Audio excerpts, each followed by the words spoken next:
What is up, you guys? So today I am here with my Netflix series again. I haven't done it in a very long time because I haven't been watching Netflix, which is weird because normally it's all I do. But I even thought about just not doing one for March, April, and May because I really did not watch that much in the span of 3 months, considering. But I got like 6 comments in a row that were all talking about bringing back my Netflix series, which was very random, but it seriously was like, I need recommendations, please talk about Netflix again, please bring back your Netflix videos, I miss your Netflix videos.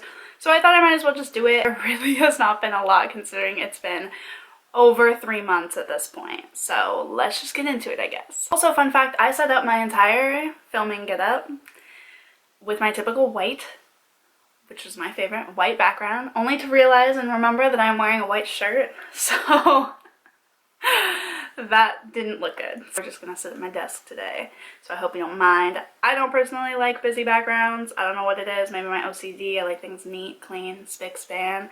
But hope you don't mind a little background today because I didn't feel like changing my shirt, which probably would have been easier, but I didn't want to. So, TV shows that I watched on Netflix. I watched Chewing Gum Season 2. Chewing Gum, seriously, Season 2 is way better than Season 1 in my opinion.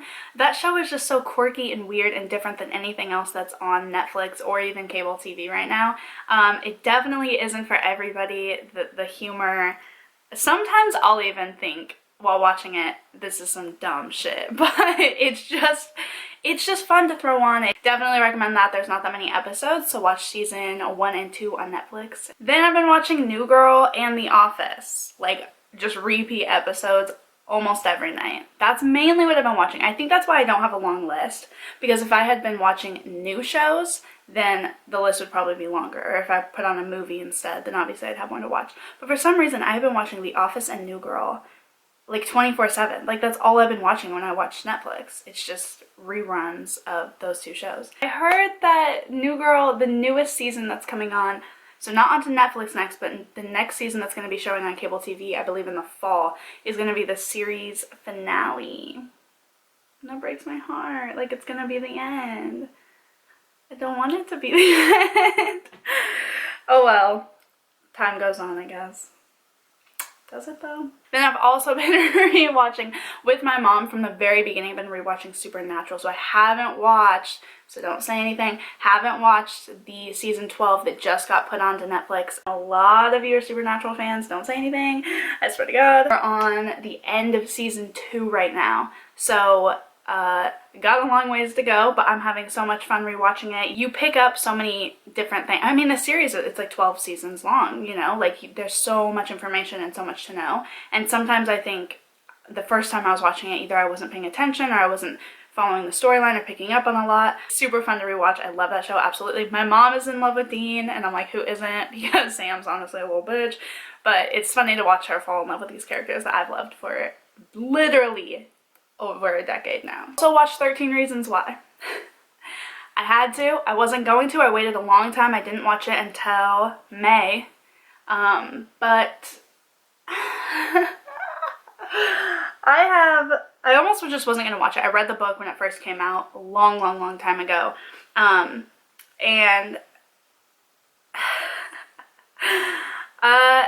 I liked the show. I thought it was well produced, well acted, well scripted. They definitely did a really good book to TV show adaptation in my opinion, but being someone who has gone through a lot of the same things that Hannah went through, a lot of the same things, having depression, being suicidal, I still don't relate to her at all. And maybe that's, obviously depression's personalized, everybody goes through it differently, but I mean at all. I don't relate to her, and I couldn't connect with her.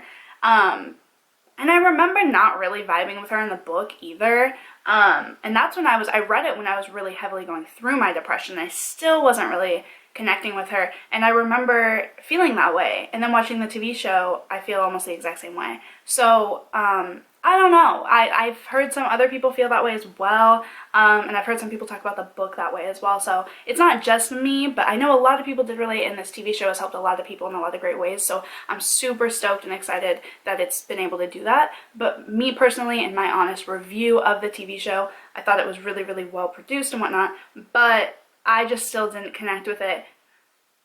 Don't know if I'll even watch season 2. Don't know how they're gonna make a season 2. It just seems a little weird to me, but, and a lot of people will say they're protesting season 2 because it just doesn't make sense, but I don't know if I'll watch it or not. I might throw it on when it comes out in like a year, but I'm not quite sure yet. But overall, TV show, had some like weird opinions on it. And as for actual movies on Netflix, in the entire 3-month span, I only watched 2, which is weird. I'm definitely a movie person, so I don't know what's been up with that. But I watched, in March actually, I watched Tenacious D and the Pick of Destiny, which I love. I have definitely seen it multiple times before. Just a funny group, a funny band. Check it out. It's funny and stupid humor, but it's Jack Black, so what do you expect? Then my mom and I watched The Disappointments Room, which is a horror movie about this family that moves into a house.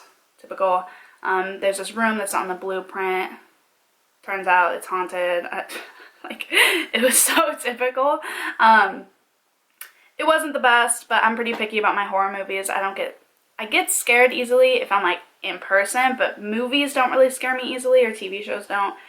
So it kind of takes a lot, and I have really high expectation for horror movies because thriller and horror is my favorite genre. And this one never, there was one part that was a little gory that kind of made me cringe, but there was never like a pop out that I wasn't expecting, or a storyline that really blew me away. I don't know if I'd recommend checking it out. If you're in the mood for thriller and horror, I have a bunch of other recommendations that I would give you before that one, but I guess it's a good one to throw on. So I hope that you guys enjoyed this video. Be sure to give it a thumbs up if you did, and I will see you guys in the next one.